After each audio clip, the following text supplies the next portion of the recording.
Good evening, everyone. My name is Rod Jones. I'm the Executive Director here at Goddard Riverside. Thank you so much for joining us for our third annual book discussion with two authors and winners of the Stephan Russo Book Prize. The Stephan Russo Book Prize is named after Stephan Russo, who has joined us tonight and is my immediate predecessor. And Stephan believed deeply and greatly in a society that is just for all people. Each year, we have a committee that reviews various writings from authors and selects items that really typify this pursuit of issues of justice. Uh, Fundamentally, pointing out issues and challenges that society must address in order for us to reach a just society. Um, in our past years, we focused on issues such as sexual harassment, criminal justice reform, and immigration. This year, our two award winners focus on issues that are really timely related to policing, race, and violence in communities. I actually had the opportunity to read both books. Uh, Particularly last summer, I was reading one of the books while I was in Tel Aviv, and I was pretty touched having grown up in a community similar to one of the young men in the book. And the author did a really good job at raising consciousness around the competing, uh, the competition for loyalties and commitments amongst young people in living in low and challenged communities, and raise consciousness around about issues that really take the broader community to take on and to address. And so I'm really excited for today's discussion. And thank you all for joining. Thank you all for supporting Goddard Riverside. And at this point, I'll turn it over to Stephen Porterica, who is our moderator for today. Thank you so much. So good evening, and thank you for attending Goddard Riverside's Authors Talk, featuring the winners of our 2019 Stephan Russo Book Prize for Social Justice. We are excited to have both Jan Haldipur and Alex Kotlowitz joining us for this important conversation. For additional information about Goddard Riverside and the Stephan Russo Book Prize for Social Justice, please visit goddard.org.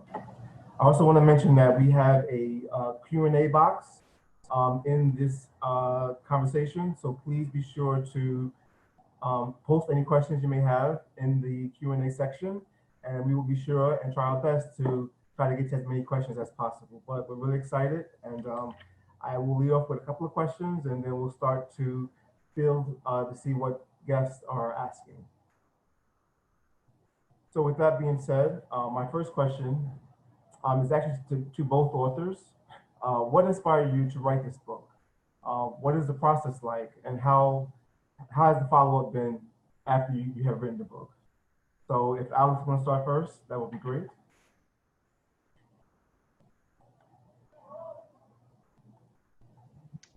Sure, thanks, Stephen. It's a pleasure to be here, and I'm deeply honored by this award and deeply honored to share it with Jan. So, you know, in some ways, my book, An American Summer, is I kind of think of it as kind of a bookend to my very first book, There Are No Children Here, which is a book about a couple of young boys growing up in public housing, really about the intersection of race and poverty in this country. And one of, you know, I've spent the past 30 years writing a lot about matters of race and matters of profound poverty in our cities and growing economic inequity. And one of the things for me that's been really both perplexing and troubling is the stubborn persistence of the violence. And I came to a place where I thought that we had completely underestimated the impact of the violence. And I think we're misinformed in thinking about it. I mean, one is I think we often think about, and we can talk more about this, but we think about the violence as a law enforcement problem. And I think it's really much more symptomatic of some of the profound inequities in this country and racial disparities. And the other part of it is I think too that we come have come to believe that people somehow get accustomed or hardened to the violence. And one of the things I set out to do in this book through these very intimate stories was to understand really what it means to be touched by the violence in our cities. And I could have written this book in so many different places: Baltimore, New Orleans, Philadelphia, Detroit. I chose Chicago because it's my home. And, you know, when I think about what I do, I really think of myself as a storyteller. I have a fierce loyalty to the power of narrative. And I think especially in this moment in time, there's far too much shouting going on. And the beauty of stories is it lets people find their own way, and without having to shout at them or pander to them or lecture them. And so what I set out to do in this book was to tell these very intimate stories of people who've been touched by the violence in Chicago. And the way I work is I go out and I look for stories that in some ways surprise me, that knock me off balance. And then I spend weeks, months, sometimes years with the people I'm writing about, and try to get to know them as intimately as I can, and try to be as honest as I can to who they are and to their stories. Well, thank you so much for that, Alex. Jan, you want to take a stab at it? Yeah, so I think Alex and I have a lot of overlap as far as our methodology. As far as the overall sort of overarching research question, I'd always been interested in examining inequality in the criminal justice system. Previously, I had spent a number of years researching the barriers to reentry among the formerly incarcerated. And by 2011, when I began spending time in the Southwest Bronx, stops were reaching its highest point. That was the year that it went up to about 700,000 stops. And I felt it was important to document the impact of these encounters. Again, as I mentioned before, as far as methodology, it was important for me to capture the lived experience. And this is something that couldn't be done with a survey or a 30-minute interview tucked away in a campus. I had to spend time with people in the neighborhood and build these relationships over time. So again, these are folks that, you know, I was introduced to years ago, and then you sort of build sort of bonds with them.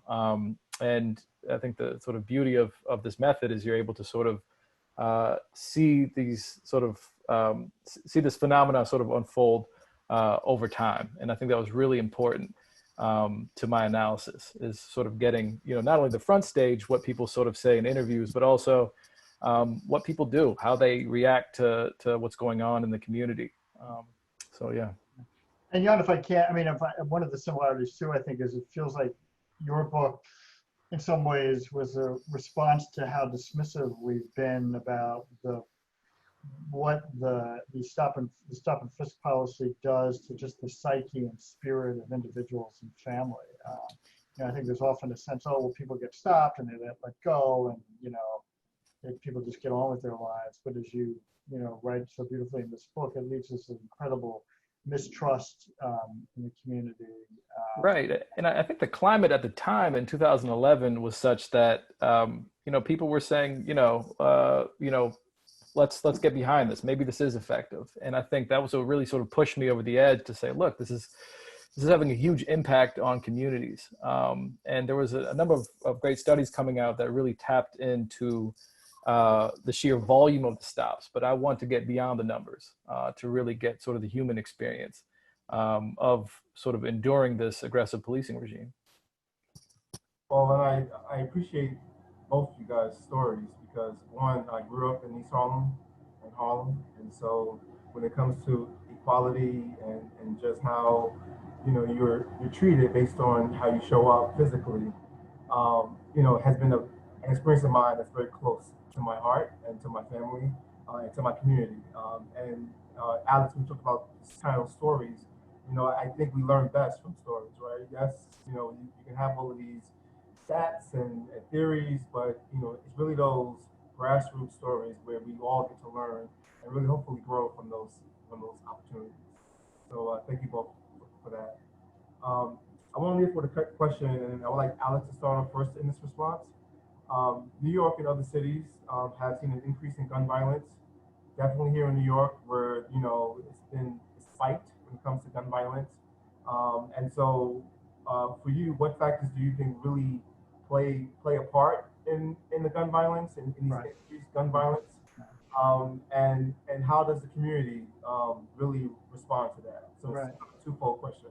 Right. So in Chicago, it's been pretty stubborn and persistent. We have had a really, I mean, I think as most people know, it's been a really difficult year here in the city. I mean, we've seen numbers unlike anything we've seen in a couple of decades. And just last night, we had a horrible incident of people coming out of a funeral of a young man who had been shot in a drive-by just a week earlier, and a car drove by and shot and wounded 14 people, and then 5 hours later, a 3-year-old boy was shot in a separate incident. And this has been night after night after night after night in this city.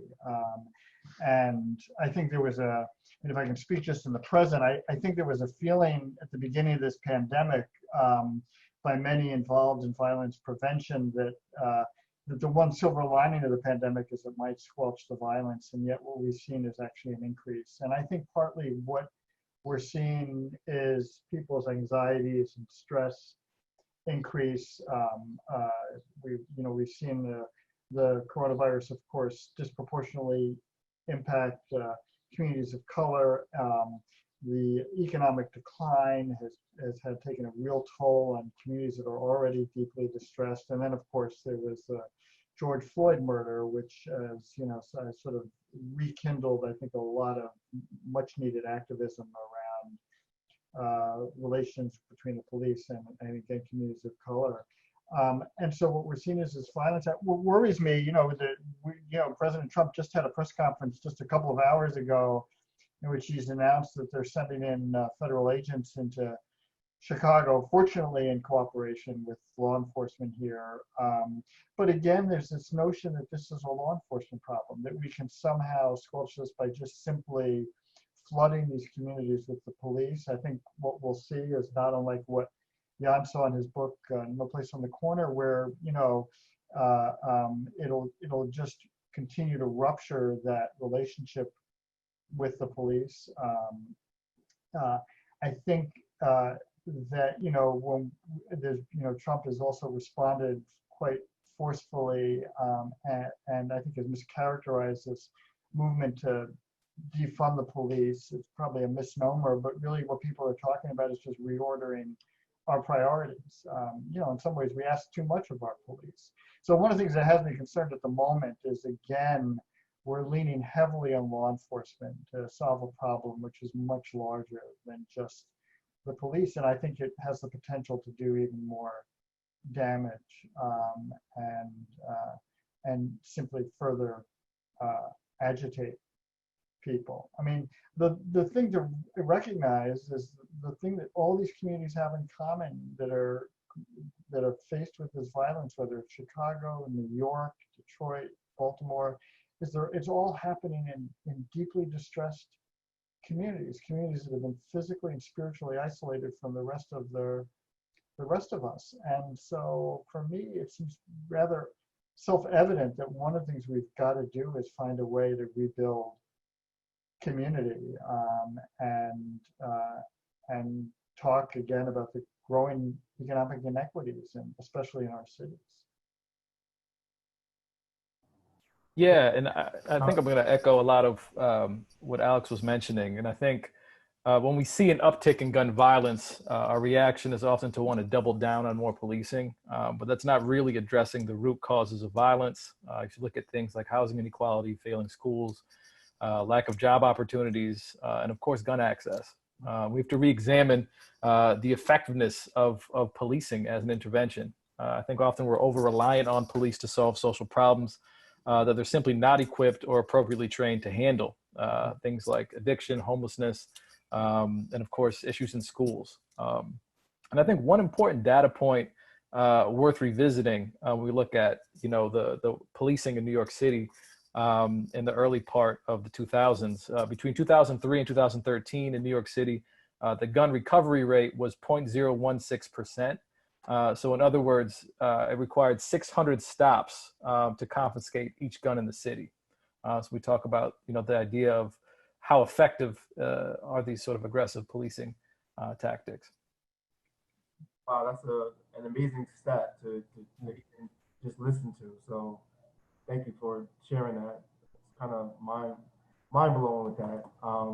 And so, but with that, we have a question from the audience, and I think it kind of goes right into what you guys are already talking about. So there's a lot of push, and even as an organization, we're trying to figure out where we stand with this, but with about defunding police, right? So one, what is your positions on that? And then two, then what can be done when you defund it? What are those action steps needed to ensure that we improve crime in neighborhoods and other challenges that come from that? I mean, Jan, I don't know how you feel about this, but I mean, I guess I wondered whether, whether we've made a mistake to talk about it defunding the police. I know there are some people who believe in the abolition of law enforcement. I'm not one of those, but I think really what people are saying again is really thinking about reordering our priorities. And the flip side of this is that, to be quite honest, we've asked too much of the police. We put too much of a burden on them, and it's added to the stress of their work. I mean, as Jan said, dealing with drug addiction, with mental health issues, with housing issues, you go on. That this is not; these should not be matters handled by the police. And so I think really what people are asking or suggesting is, given the huge budgets in most of our cities that go to law enforcement, then maybe it's a time to sort of rethink some about where all that money should go. And maybe there are ways to supplement what the police do and take away some of the burden that they have. I mean, I've spoken to many cops out there who are doing work, social work, that is beyond their pay grade, and also is not what they should be doing. And for example, one of the issues in Chicago is we have an incredibly low closure rate when it comes to murders and shooting. Roughly 20 to 25% of murders in the city are closed. It doesn't even mean that they're solved. It means that the police have closed them, which means you got a pretty good chance of getting away with killing someone in the city. And if you shoot and wound somebody, only 10% of those cases are closed. And so it seems to me that's where the police should be putting their energies, and we should find a way to supplement what they're doing. Yeah, and I think Jill Levy wrote a really interesting book on that, on sort of the investigation of these homicides. But just to echo what we've been talking about here, I think it really is just about a fundamental sort of reallocation of resources. And I mentioned before, again, I think we're over-relying on police to solve social problems. They're just not equipped to handle. And I think a good starting point would be rethinking how police deal with addiction in America, deal with homelessness. I live in Los Angeles. We have Skid Row here, and oftentimes police are tasked to work with this population, and they may not have the proper skill set or the proper support to deal with these populations. And again, another good starting point would be removing police from schools, for instance. We talk about this sort of pipeline from school to prison. Oftentimes we're having police in the schools to sort of deal with sort of any sort of issues behind the school walls. And again, they may not have the proper training for that.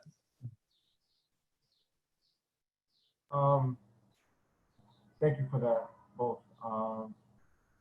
And so with that being said, the current climate that we're all dealing with, right? So we're dealing with the pandemic, which has caused a lot of different stressors.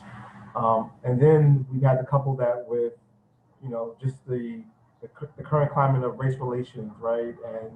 And police brutality and the murder of George Floyd. And so there's a lot of levels of stress and trauma that for many people, it will last for generations, right?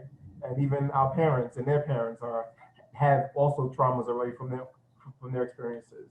So what suggestions do you both have to really support young people, especially around trauma? But you can do young people as well as just adults and families. Yeah, I think this is a really important question.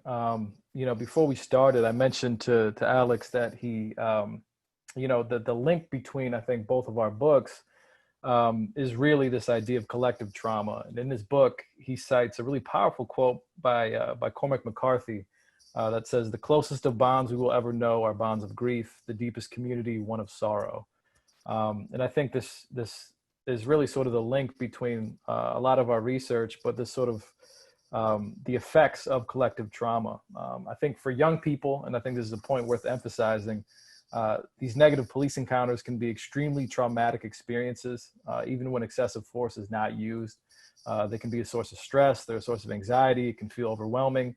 It can change the way you look at the state of these institutions that are supposed to protect you.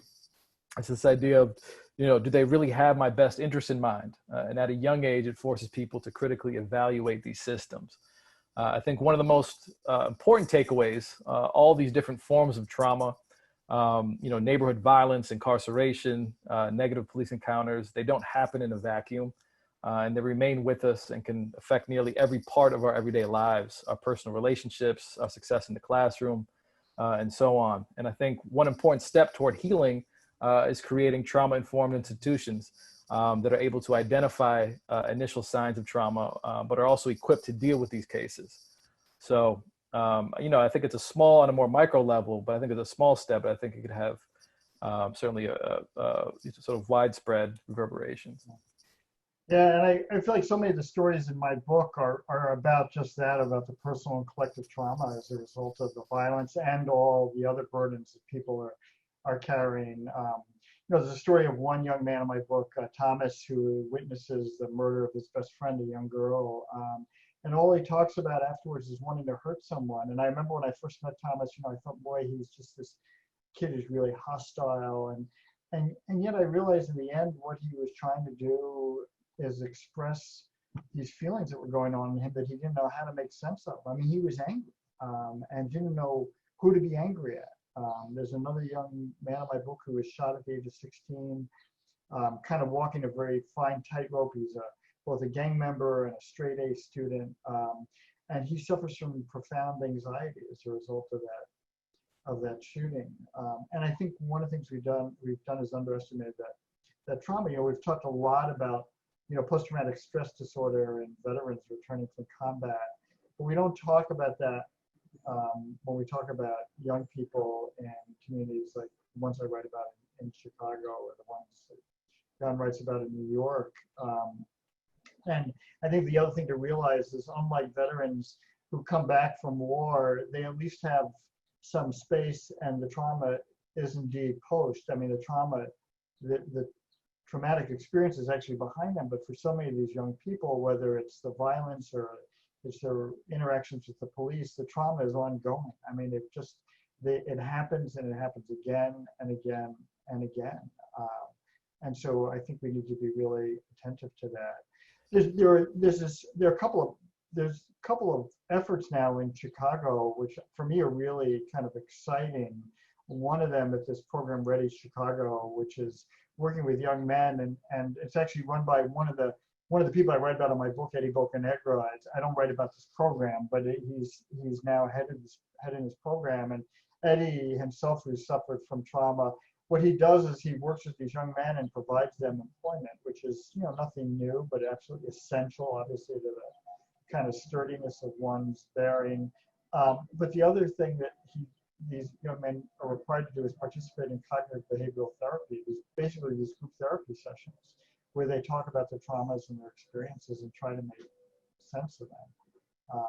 And I do think, I think, when you talk about trauma-informed care, for me, this is a kind of an example of really kind of directed, deliberate trauma-informed care, where you're really getting people to confront those traumas in a very deliberate and direct way.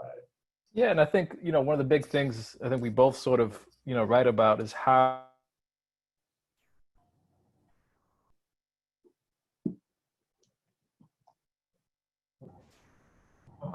Is it me or Jan? I think you paused.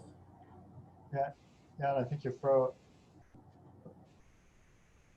Okay. So while we get Jan back, Alex, let me ask you a further question. I'm gonna kind of roll with what we just finished speaking towards. So I think a lot of times with the trauma-informed response, we target the ones who are dealing with the trauma, right? So there are Who are doing the trauma? You said? who are dealing with it, right? Dealing So with it, right. boys, black girls, fathers, fathers of color, and so a lot of times there are others who are in communities who may not be feeling the Right. trauma. Right. And so, but how do you engage them? Because I think that, like as I was doing a lot of advocacy work around, the murder of George Floyd, I had colleagues or friends or people in my community who really didn't see racism. They really didn't see it, right? And so along with that trauma informed approach to those who are clearly dealing with it, what tools or what things can we do to really strengthen our supporters, people who may not have experienced it, but we could rely on for support. Yeah, I mean, I think one of the things, and this is going to sound very glib, but I mean, it's why I do what I do. But I think we need in some ways to be better listeners.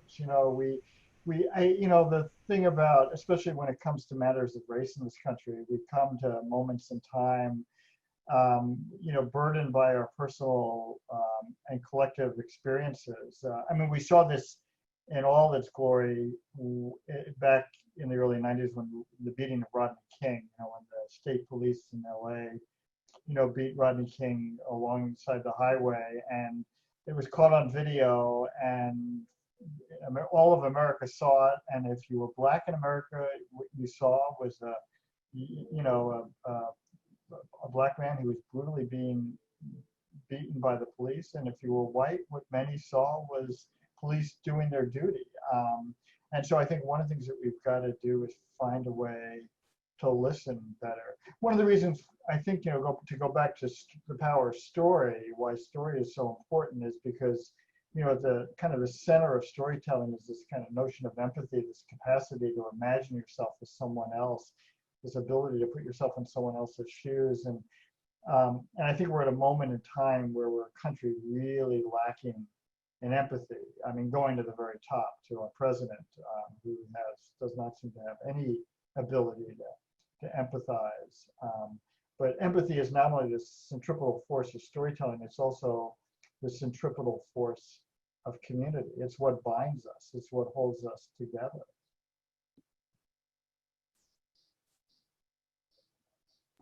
Thank you, Alex. And it looks like we have Jan back. Welcome back. Hey, sorry, my apologies. I guess my Wi-Fi went out briefly. No worries. So we were talking about how to. So yes, we think it's important that the trauma-informed institutions show up, right, and really offer those services to those who are dealing with the trauma. But then there's a pocket of people who really don't see the trauma. They haven't experienced it. And then so what do we do to really connect with those and really get them involved in the experience? Yeah, and that's I think one of the more challenging parts is understanding getting people to better understand the ripple effects of these encounters and of sort of witnessing violence and experiencing violence. I'm not sure, I missed the end part of what Alex was talking about or discussing, but I think a lot of it sort of falls on, in some ways, us as communicators to help, folks better understand and better sort of identify with these stories, but also sort of, I think better understanding in some ways that some of the stuff they may have experienced was a form of trauma as well. And I think that's a sort of, a part of this ongoing dialogue and being sort of increasingly reflexive. And I think it's, like I said, I think this is one of the more challenging parts of it is sort of this collective understanding and this sort of developing empathy for others. And I think, one of the things that we're noticing now is there's a profound empathy gap. And, I don't know if I have the magic solution to it, but I think, I think just having candid discussions with folks and, reading broadly is a step in the right direction. Well, you hit it right on the head with what Alex was speaking to regarding empathy. So you definitely mentioned that. So thank you for that. So for our guests, please remember that there's a Q&A section on the video chat, so you can post your questions in there, and we'll do our best to get to them. So please post questions as you have them. But we have someone who has a pretty interesting comment slash question. I think is definitely closely related to both of you guys' work. So police have, they have guns. They have these tools to defend themselves. And when we talk about trauma-informed work and really using social workers or individuals who are really trained for this work, how can we be confident that they will be safe going into neighborhoods and communities where gun violence is really high? So what kind of supports will be needed for that informed trauma work for those social workers who won't have guns and pepper spray to defend themselves? I mean, I don't know, Jan, what your experience is, but I can tell you in Chicago, I've been, again, reporting these communities for some 30 years. And, I think the truth of the matter is that much of the violence is pretty directed. It's not random. It doesn't mean that people don't get caught in crossfire, but it's usually a dispute between two individuals, between two groups. And so, I mean, I'm, I think cautious about where I go and time of day, but I think for the most part that outsiders are pretty safe. I spent a lot of, the place where you see this the most, of course, are in the schools where so many of the teachers come in from different communities and neighborhoods. And I don't think that that most of them feel unsafe in those communities. And the other part of it, to be perfectly frank, I mean, I'm white. I stand out. People, first of all, when I was younger, people used to mistake me for a detective all the time. That doesn't happen as much now. But there's a kind of modicum of safety. I just think that there's a kind of a myth that you walk into these communities and it's a kind of Wild West. It's not quite like that. The other thing to recognize is that also there are institutions in these communities that still have a tremendous amount of respect and dignity, most importantly, the schools. And so my feeling is you don't have to reinvent the wheel, but you go work in places like the schools or the Boys and Girls Clubs, places where kids feel safe, feel wanted, and I think I think there are plenty of avenues for example, social workers to come in and work with young people in these neighborhoods. I don't know, Jan, what was your experience? Yeah, and I mean, I think just echoing your point, I think, oftentimes we highlight these sort of random acts of violence, but, the fact of the matter is they remain, exceedingly rare. As far as, I think the question was, would social workers, if they respond to certain calls, would they be safe? And I think a lot of it goes back to the nature of the calls they'd be responding to. And, based on, there's some examples of already using social workers to respond, and they tend to be nonviolent calls. If it's, a suspected homicide or some kind of assault, I would question whether the social worker would be sent in the first place. And just to add to that, because I do have a lot of, community experience, and, community-based organizations are really trusted partners, right, with the community. And so, more times than not, our staff who are from the neighborhoods have, the eyes and ears of the street, and they know those individuals who may be much more violent in nature and can really partner well with police, NYPD, et cetera, to really find safe ways, effective ways to really address those issues. But thank you both for that. I really appreciate that. What was the biggest challenge in writing these books for you? What was that thing that just kind of kept nipping at your ears, or kind of just really bugging you, or kind of really made you pause for a bit? What was the biggest challenge in writing your book? Jan, do you want to go first, or you want? I'm still formulating my thoughts. For me, I had two challenges. There are two things that were particularly challenging. One was just simply as a storyteller, sort of structurally thinking about this book, because it is a collection of stories, and to do it in a way that just didn't feel like it was a collection of magazine pieces. And so I, in the end, chose to write about this one particular summer. And so these stories were all connected both by place, because they all take place in Chicago, and by time, because they all in one manner or another take place in this one summer. Though, as you'll see in the book, there's a little bit of trickery of time going on, because you'll enter a story, you'll go back in time, and sometimes you'll even go forward, and you're kind of feels like you're entering a portal and coming back out and finding your footing again in the summer.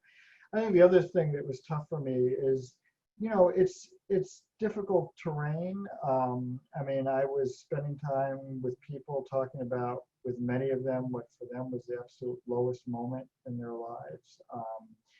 And it was certainly difficult for them. And I think often people were conflicted. On the one hand, they welcomed the opportunity to talk about it. For some of the people I spoke to, they had never spoken about the experience before. And then I think there was also a feeling they just wanted to kind of curl up and kind of disappear. I always remember there's a moment, there's one story in my book about a gentleman, George Spivey, who had gotten out of prison. He'd been in federal prison for 12 years. And the thing he was most intent on in getting out was to reconnect with his son, who he had stayed in touch with stayed very close to, in fact, during his time in prison. But he really felt like when he got out, he really wanted to be a dad again. So George was in a halfway house, and he was beginning to reestablish this relationship with his son. And then his son, in what appears to be a case of mistaken identity, was shot and killed. And it destroyed George in the moment. And I remember I spent a fair amount of time with George, and then I was in the process of writing the book, and I had not spoken to him in a while, and I got a text from him, you know, saying, I haven't heard from you in a while. And I told him I had some questions, so I went to meet with him. And, you know, I went to his house, and we spent 45 minutes again talking about his son. And after 45 minutes, he looked at his watch and said, you need to be somewhere. I'm not sure he needed to be somewhere. I think he was conflicted. I think on the one hand, he welcomed this opportunity to talk about what had happened. And on the other hand, it was really, really hard for him. And so that was tough to kind of walk that terrain and spending time talking about people, about what for them was such a difficult moment in their life, and for many of them still was. Yeah, I think I have, you know, I sort of was scribbling down notes, and I broke it into two major categories. And I think, you know, one of the big ones was, of course, sort of the research part of it and collecting data. You know, I think one of the biggest challenge, of course, is that it's really time intensive. When you're doing ethnography, like I mentioned before, you can't really plan it. So you're spending a lot of time with folks. It could be during the day, it could be in the evening, it could be early morning.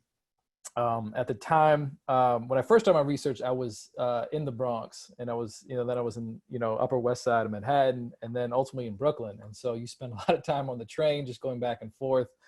And then, as Alex mentioned, is sort of the challenge of some of the stories you hear, and stuff that has real life implications. When you go to a court date with one of the people you're spending time with, and you see the impact that it has on them.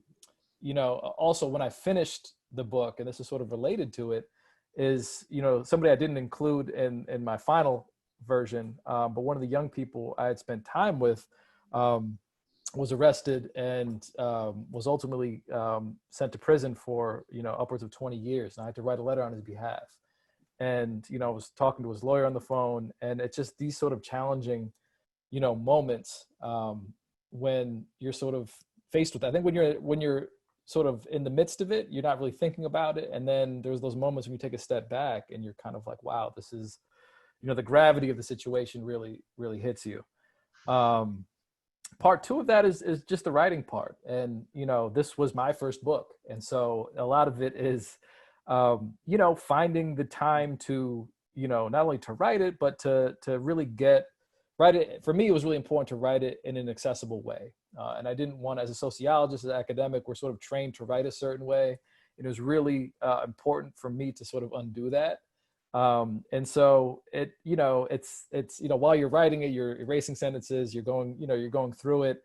You take away whole paragraphs, you rewrite them. And so, I'd like to think, my second and third book will be different, but for this part, for my first book, there were certainly, challenges in the process of writing. Yeah, Jan, let me tell you, it does not get any easier. Okay. It's writing. I mean, as you know, too, the other part of it is an incredibly solitary process. And Yeah. so, Yeah. I probably spent 2 or 3 years just writing, and it's hard. It's just every time. No, and that's sort of, You like to think that it's going to get easier, but it's yeah.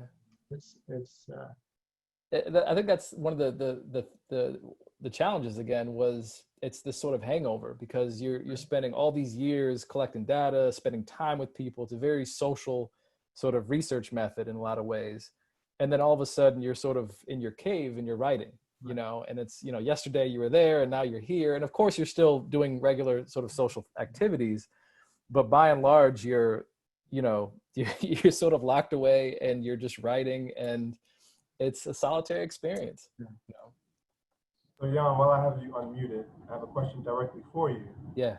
So since stop and frisk has ended in some sense, by law at least, here in New York, have you been back to the Bronx since then? And has it changed? Has the energy or just how the police engage people in the community, has that changed? Yeah, and I was able to go back a few times. I mean, I think what you're referring to was the 2013 decision. So again, Judge Scheinlin ruled that these stops were unconstitutional. And I have gone back a few times. Again, I'm located in Los Angeles, so I'm not able to go back as much as I want. Although with social media, I'm able to sort of keep in contact with some of the people I was spending time with as well.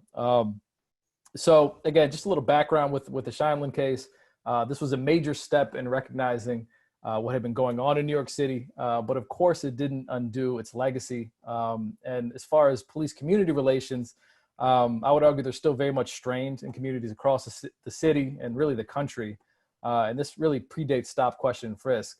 And what we found is these events shape the experiences of how communities impacted by these historical traumas teach their children to move through a society that may not protect them with the same fervor as their white peers. And so we see this sort of generational impact of aggressive policing tactics. And I'd like to be more optimistic. And I think, we're sort of post stop and frisk in some ways, but the strain between the relationships is real.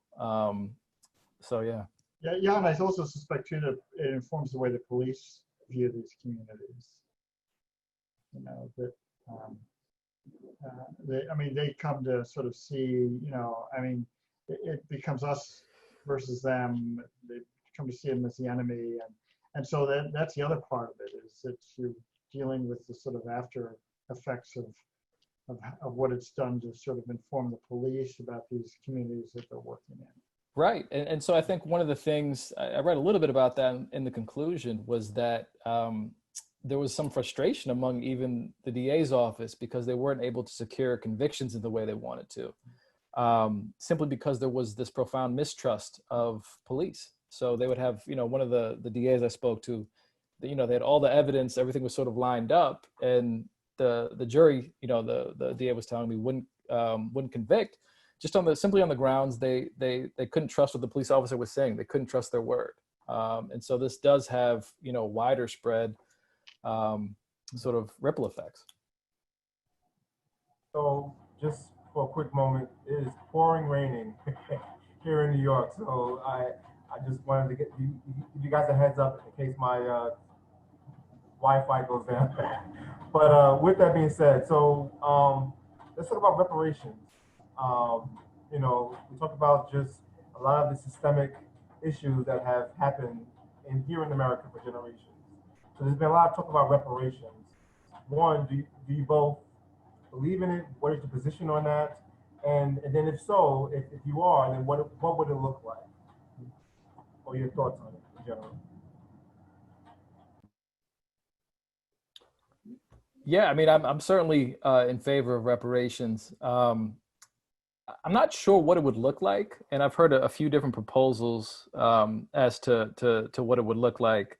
I've heard some folks talk about, developing sort of a fund for, free tuition for students, for African-American students. I'd have to do a little bit more sort of research into what that would look like, but I'm certainly in favor. And I've got to say, if I'm being honest, I hadn't really thought about it seriously until I read Ta-Nehisi's piece, a number of years ago, the case for reparations, which actually was, was a piece that was centered here in Chicago, which in a really powerful kind of revelatory way, at least for me, spoke about how and why it had been so difficult, if not impossible, for Blacks to build equity. It talked, so much of that piece was about the contract lending in Chicago, this sort of this kind of scheme that white landlords had to basically rent Black families their homes, knowing full well that if they were to, it would amounted to a mortgage, and if the family missed one of those mortgages, they lost the house. And so as a result, so many Black families in Chicago were unable to own homes, which of course is the singular way that people build up equity in this country. And that piece really, for the first time, really got me to think in a really deliberate way about sort of reparations. I mean, like Jan, I don't know what form it would take, but I think for me, the most obvious and self-evident way is to find a way to invest in these communities that we've so disinvested in. I mean, that seems to me the most immediate thing we can do. And it's still, to be honest with me, it's kind of perplexing why we haven't done that already. I think for me, I was just talking to somebody the other day, I think for me, one of the sobering things is that I feel like I could write, there are no children here today, 30 years later, with just a different cast of characters, and it would be a really similar story. What's that about? Yeah, and I think, just to echo what you were saying, I think, the biggest thing is for the U.S. government to acknowledge this history. And I think, we look at other countries who have acknowledged, the atrocities, and America was largely founded upon these atrocities, and there hasn't been any acknowledgement. Right, yeah. And I think it's a mistake. I think one of the mistakes we have in talking about reparations is just thinking about the legacy of slavery, because it's all that's followed, from, Jim Crow to, the housing contracts that Ta-Nehisi wrote about in the Atlantic, but to recognize that it's what's happened in these intervening decades that is so important. And so, I mean, you talk about the legacy of America and kind of its history. And in many ways, its history has been built around guns, right? And so guns was an important tool for America historically. And so for both of you, how do you see yourselves? Do you see gun violence ending for Americans? And is that possible? And if so, how do we get there? Yeah. Well, this goes back to something Jan alluded to earlier, but I think for me, one of the most maddening things listening to Trump today in the press conference was, talking about how the federal government had a place in trying to squelch the violence. I thought, my God, the one thing you could actually do is try to pass some kind of federal gun control. I mean, the police superintendent of Chicago announced today, we're halfway through the year, they have taken over 5,000 guns off the street of Chicago. And I can tell you that most of those guns come from places like Indiana, which have very lax gun control laws. There's a lot of people will point to Chicago and say, oh, well, Chicago's got really strict gun control. This is just evidence that gun control doesn't work. But of course it doesn't work if you're surrounded by all these communities and states that have very lax gun control regulations. And so it seems to me, I'm not someone who thinks we should get rid of guns, but my God, we ought to have some kind of regulations that follow the flow of sale of guns. It just seems to me so commonsensical, and it's so maddening that yet we have such a difficult time talking about it, as was evidenced by its absence in today's press conference. Yeah, and these are common sense, I think, gun regulations that could be fairly easily implemented. And I think we're sort of, in real time, we're we're sort of witnessing the effects of not having these effective measures. It's really striking for a lot of folks when you realize just how pervasive it is. And it really doesn't matter where you're from. I think our books talk about, the Southwest Bronx and Chicago, but really across America, it's become sort of just a routine experience to know someone who's been murdered. And that should really, I think, affect us all. We talk about this empathy or this lack of empathy, is that this is getting to a point where it's affecting everyone. And yet there's still this disconnect when it comes to gun legislation. Yeah. So with that being said, and part of this book prize is really talking about social justice, right? And so for the both of you, maybe Alex, you can start off first. With social justice and economic justice, they're intertwined very closely, very, very tightly. How do you see movements for each of them going forward? How do I see the movement going? Yeah, going forward. Yeah. Well, I got to say, in some ways, needless to say, these are really distressing times. The pandemic, the collapse of the economy, George Floyd's murder, but there's also, for me, something also exhilarating about it. I feel like, and maybe I'm being too kind of sanguine here, but a kind of reckoning at the moment with racial and economic disparities in this country. We're finally having a conversation. I think for me, one of the most encouraging things is in those weeks after George Floyd and those protests in city after city, town after town, is it was such an array of people. Black, white, Latino, young, well, mainly young. I think for most of us old people, we were too afraid because of the pandemic to join these protests. But for me, it was really exciting. And I think, we're having this conversation now, like, for example, sort of the priority of how we fund, of who we fund and what institutions we fund in our cities. So this is an exhilarating time, but it's also an incredibly difficult political moment for all the obvious reasons.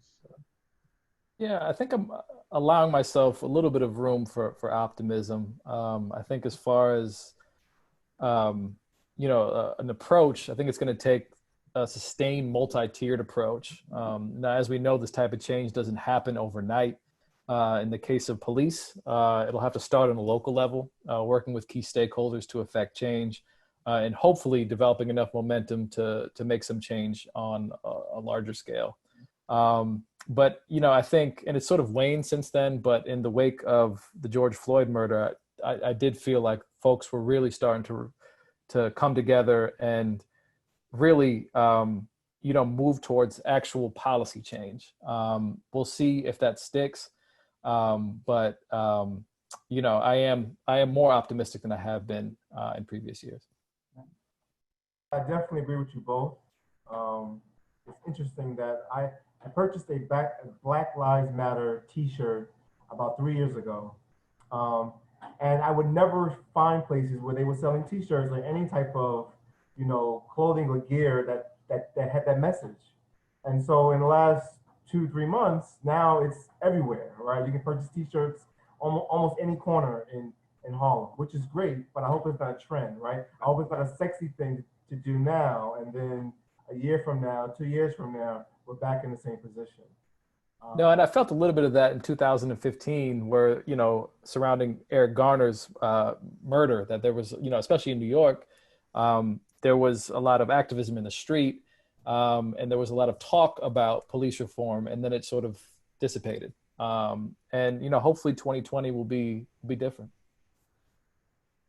So we have some guests or folks in the audience who haven't read the book yet, and so if each of you can really just highlight some key points from your book that you really wanted the reader to get or receive from it, and then what is your overall message from your books? Jan, do you want to go? So this is the elevator talk, I guess. I scribbled down a few sentences just so I don't start rambling. So I spent time in the 40th, the 42nd, and the 44th precincts of the Bronx. And at that point, statistics had already begun to shed light on how unequal policing had become in New York. I sought to get a grounded understanding, looking beyond the numbers, on what was going on in a part of New York City I felt was still largely being ignored. My goal was simple: to systematically document what it means to grow up stopped and frisked. And so while high-profile cases of police misconduct were making the headlines, I sought to focus on the slow drip of a social policy, the aggregate effects of which reshapes people's lives in a profound way. Along the way, I discovered that people's thoughts on the role of the police in the community were often extremely complicated and ultimately varied a great deal depending on the individual. Moreover, police often meant something completely different to young people like Los and Tay than it did for a parent like Glenda or Rahim, who have been forced to explain to their children that a different set of rules applies to them simply because of who they are and where they reside. So that's my elevator speech. Yeah, and for me, I don't think of my writing as necessarily instructive. Each of the stories in my book, speak to, the notion of trauma. There's some stories in my book which speak to the questions of forgiveness, about the capacity to forgive someone else, or in some cases, the ability to forgive yourself for what you've done. There's a story in my book that speaks, to this, I think, mistaken notion among the law enforcement that the reason most people don't cooperate in criminal investigations is because of a no snitching culture, when in fact much of it has to do out of fear. And that fear in part stems from the inability of police to protect people in these communities. And so one of the stories in my book is about a young man who is shot and ends up agreeing to testify, and then himself is executed a couple of years later in broad daylight in a very gentrified neighborhood, and there are witnesses, and none of those witnesses want to come forward to testify because they're afraid as well. And then there's a story in my book that speaks to the complicated and tangled relationship between the police and communities of color. I mean, it's a story of a police shooting that, to me, is the story in the book that left me the most angry, in large part because it was not a shooting that was caught on video, and yet clearly after depositions were taken, that the police were clearly at fault, and yet they ended up walking away with commendations. So for me, it's the reason why I tell stories. I mean, you hope in the end that it might sort of, influence public policy, maybe influence our laws. But in the end, really, for me, I just hope that, by spending time with the people that I spend time with, that it changes the way you think about yourself and maybe think about the world around you. Thank you. And so I have a comment from one of our guests, and I will read the comment, and if Alex, you can respond first, that would be great. This is from Sally. So I moved from New York to South Carolina 12 years ago and live in the area with rural Black poverty. Some of the issues of policing and clearly guns are similar to urban areas. Have either of you looked at rural communities and thought about the similarities and differences? So let's start with Alex first. Yeah. So no, I think, first of all, you're absolutely right. This is not solely a problem in our cities. So the answer to your question, I've not, I mean, I've certainly have written about rural poverty before, but I haven't written about the violence in parts of rural America. I mean, for me, a couple of years ago, I just went to spend time in rural Missouri for 6 months off and on because I just felt so disconnected from a part of our country. I mean, I went specifically to a community that, had voted overwhelmingly for Trump. And so I went down there really to try to understand my neighbors in this part of the country. But I think you're right to point out that this is not solely an urban problem. No, I think that's exactly right.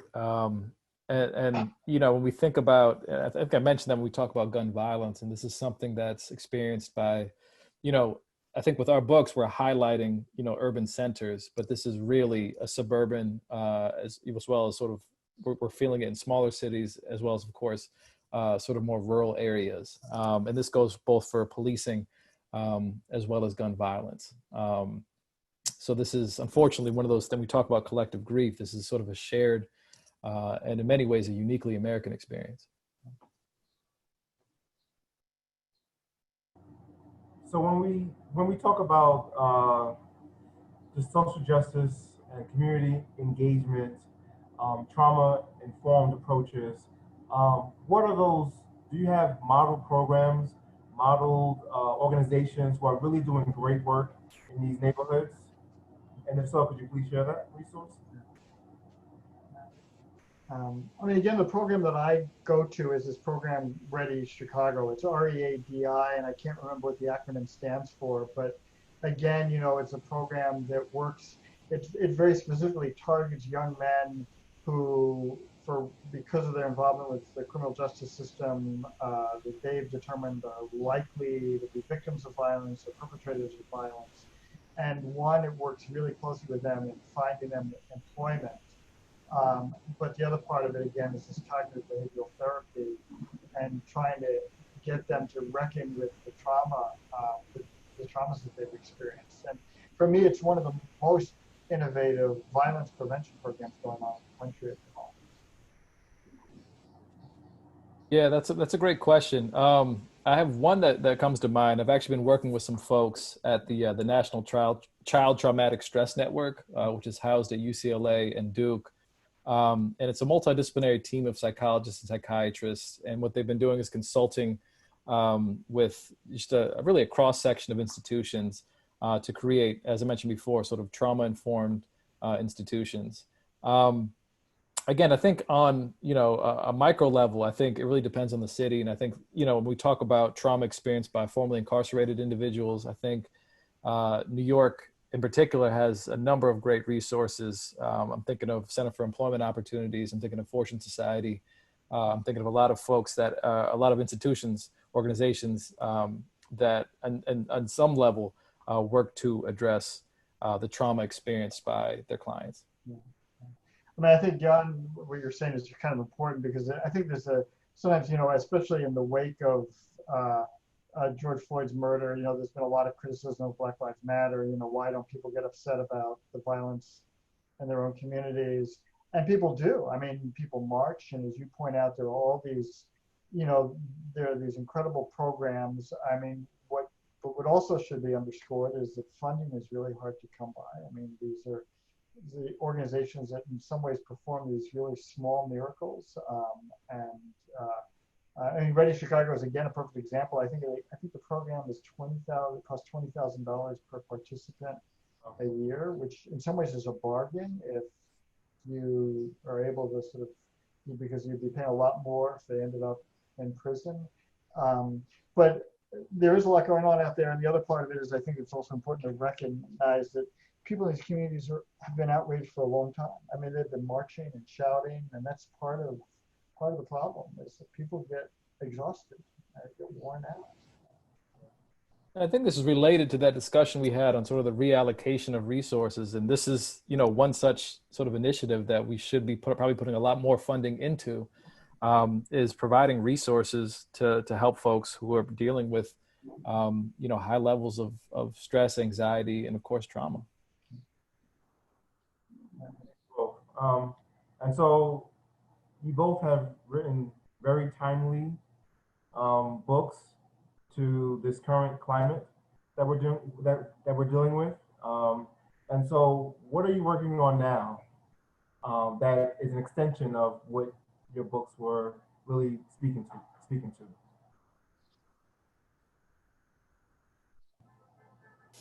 Jan? You want me to go first? Okay, yeah. So it's still related, and it goes back to what I did a lot of my research on previously, but it also is tied to this current work. So there's two main projects I'm working on. One looks at the experiences of formerly incarcerated in the digital space. So looking at social media like Instagram and other sort of mediums. And the other is working with the National Child Traumatic Stress Network, with a few scholars there to look at and ultimately to create interventions. So it's a multidisciplinary team of, again, psychiatrists, psychologists. I'm a sociologist on board, and we're looking to create trauma-informed curriculum for different stakeholders. So I've got to confess that as a writer, this is a really hard time.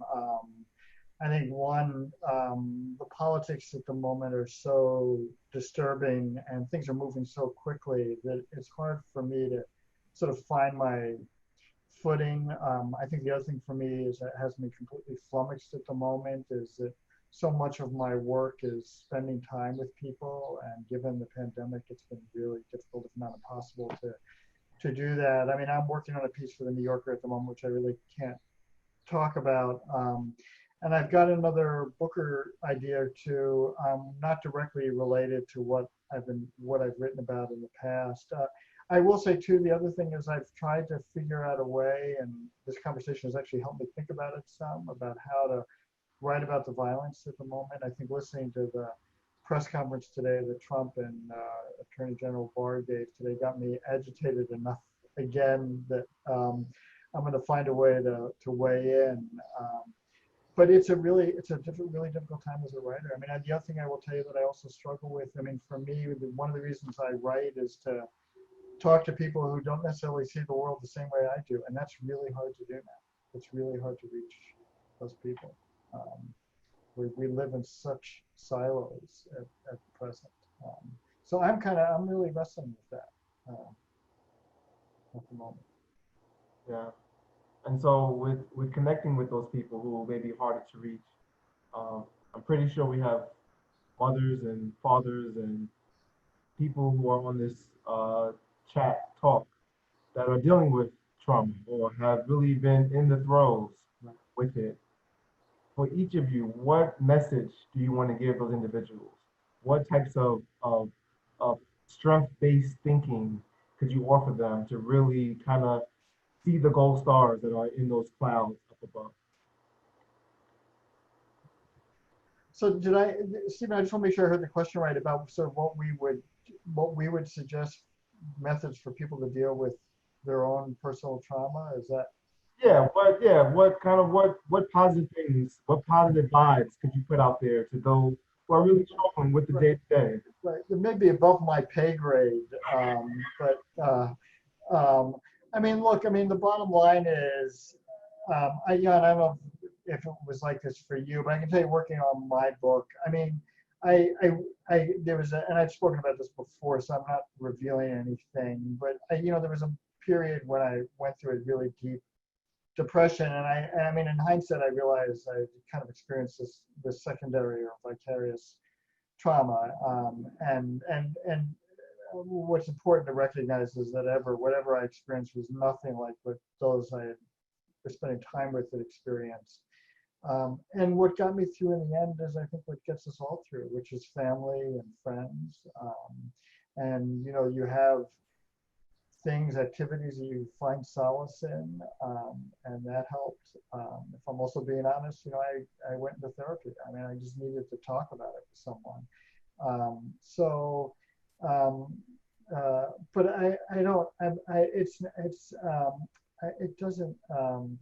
it's not for me to tell people, I think, how to, I'm not an expert in it, and I feel reluctant sort of telling people sort of how to deal with their own trauma.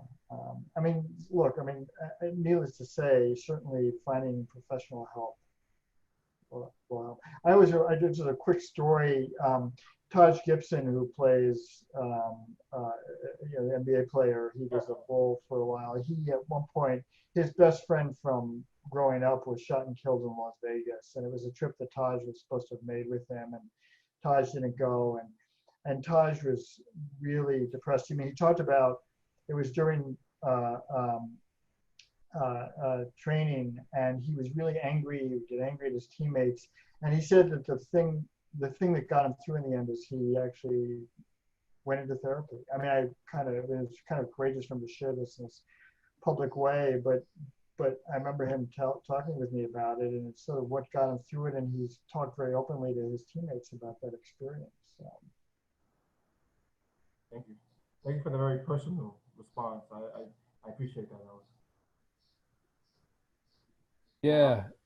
Yeah. I mean, sort of echoing what Alex mentioned. Again, I don't have the proper training to give sort of the magic solution to this, but one of the things that I always sort of helped me through troubling times has always been talking through issues, talking through things that are stressful, and just having that constant dialogue. I think oftentimes we bottle things in, and that doesn't often solve the issue. And so I think as Alex mentioned, in some cases seeking out professional help, talking to a therapist. I think a big thing we can do is remove the stigma around that.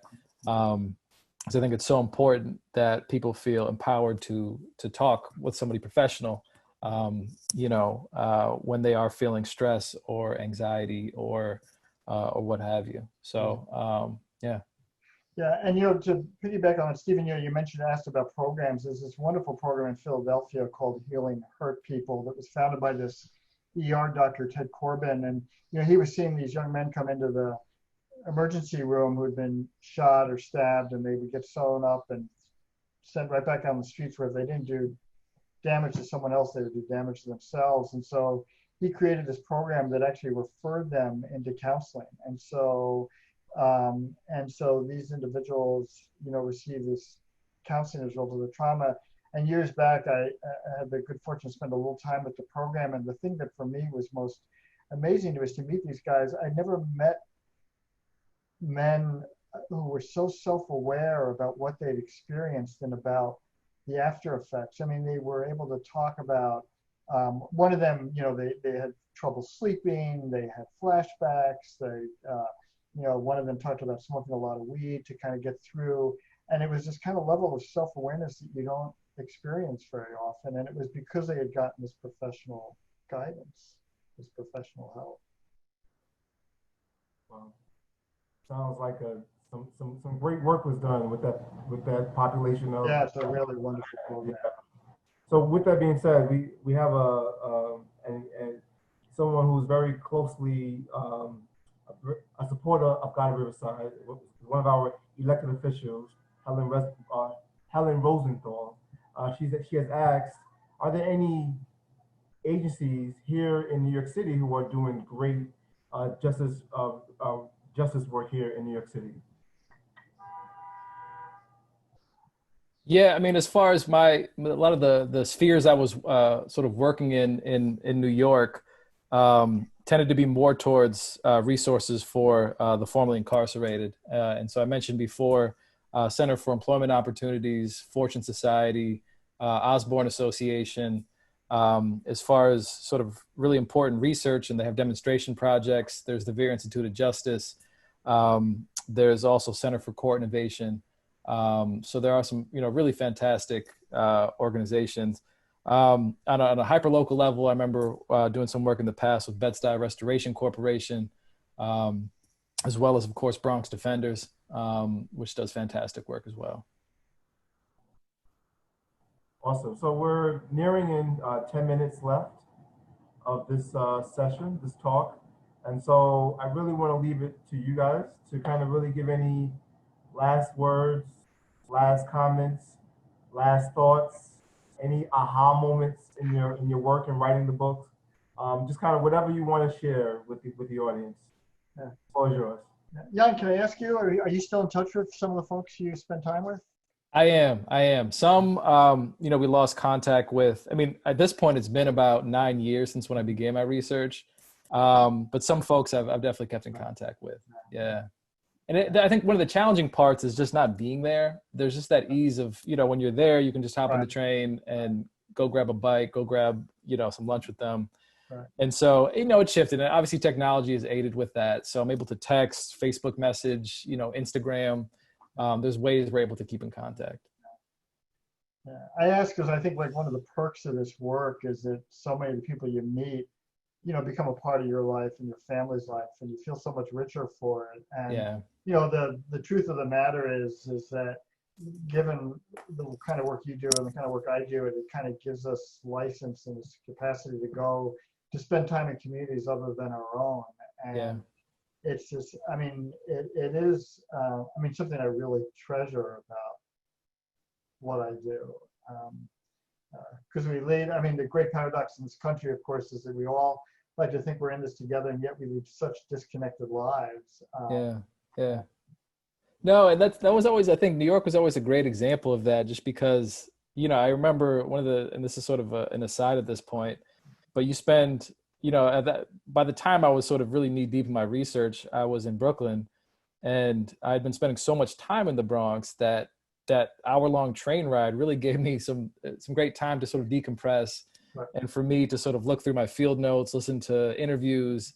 And I almost think of, fondly upon that time. And it's a very, I don't know if I would be able to do that if I lived in a driving centric city, if I was here in LA. And, I think a lot of my sort of idea formulation really came on those train rides, that 70 minutes you're there, and you're sort of with your thoughts, and you have your notes, and you have your recording, and you just put on your headphones, and you can sort of really, I don't know if that's like where I had my moments of genius is on the D train, but there's just, yeah. So. And so how did those who are closest to you respond to your book? So your family, your best friends, your neighbors, like how did they respond to your book?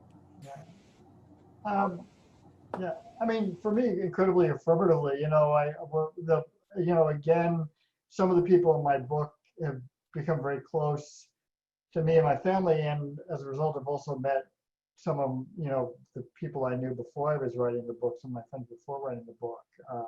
For me, one of the highlights we had when the book came out, we had a book party, and at the book party, not everybody, but many of the people in the book came, and friends came, and some of the politicians in the city came. But it was just, for me, this great moment of celebration. And I realized I'd spent time with all these, there are 14 different stories in the book, and even in those stories, there are stories within those stories. And I realized that none of these people had met each other. And so that's also was really nice. And some of them have actually stayed in touch with each other. Yeah. Yeah, I think for me, there was this sort of moment where, I think a lot of my friends had more traditional jobs. And so, as sort of a researcher, as an academic, you sort of, you're writing from home, you're interviewing people, you're spending a lot of time. And so and I was very sort of mum about when I was in the process of it, because you don't know what it's going to be ultimately. And so I think when the book finally came out, it was kind of this aha moment. It's like, okay, now we get what you do. It was sort of that. Yeah. Or now you realize you're actually doing something. Right. Exactly. And so, yeah. And so that's, I think, a big part of it is, there was always a sort of, all right, Jan's doing research, and, I'm wearing basketball shorts, I'm wearing sneakers. Because a lot of it for me was sort of, as part of the immersion is, just spending time with people. And research for me in some cases was playing ball with some of the young people and having these conversations with folks. Just sort of being in different spaces. And it's not, I think we have this idea of research as being, you have the tie on and you have your briefcase. And, for me, it was, an iPhone, a recorder, and, a pair of sneakers. And it was really just sort of, being in the neighborhood. Yeah. So I have a quick question for each of you. So first with Alex, my question to you is, youth need fill in the blank. Youth need what in order to be successful going forward? I need You, the question is, so the question is fill in the blank. I need. Yeah, no, not you. Young people. Oh, young people.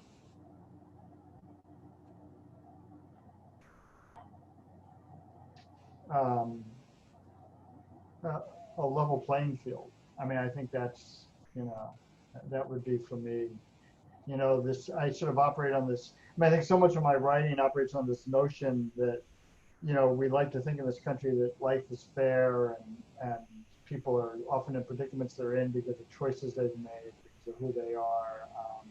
And yet I think anybody who has spent any time in corners of this country, especially corners like Jan and I have spent time in, you realize incredibly how unfair life is. And when we talk about systemic racism, that's really what we're talking about, is this sense of unfairness. And I think if anything, I think what we need is a level playing field, and we're far from that.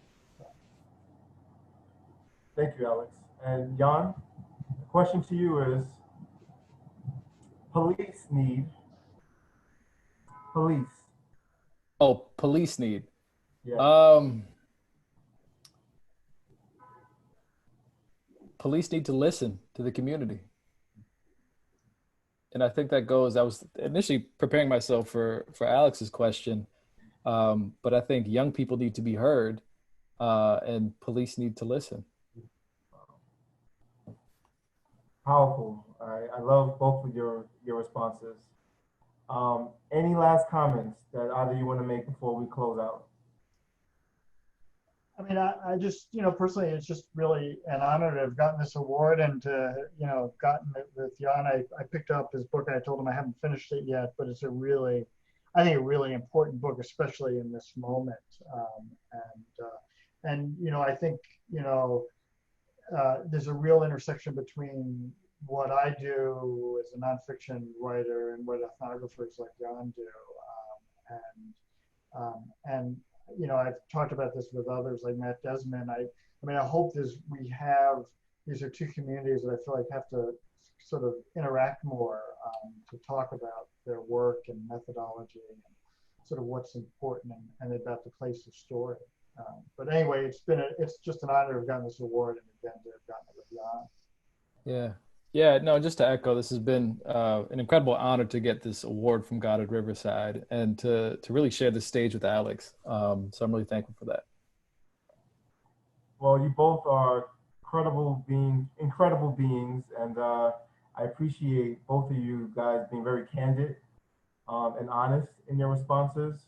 I think it really gave a great feel for the conversation, and so I hope the audience got a chance to really learn and be somewhat inspired, because this is some important work, and it's not going to be solved anytime soon. And so, you know, it's really about capacity building and really working collectively to really ensure that we meet our goals when it comes to equity and social justice, and justice reform in many ways as well.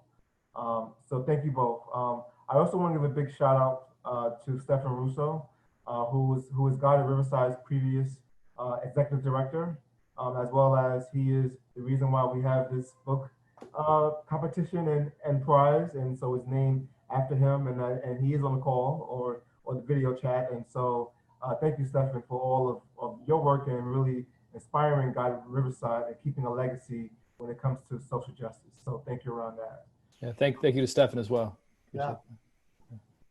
So with that being said, thank you all for attending Goddard Riverside's 2019 Stephan Russo Book Prize for Social Justice and this author talk. I really want to thank both Jan and Alex for a great conversation. We hope you all enjoyed a wonderful talk. And for any additional information about the organization, upcoming events, programs, feel free to go to our website at goddard.org. Again, it's now 8 o'clock, and we're going to call it a talk. Great. Thanks so much. Thank you. Thanks. Thank you guys so much. It was a pleasure talking with you guys. Take care.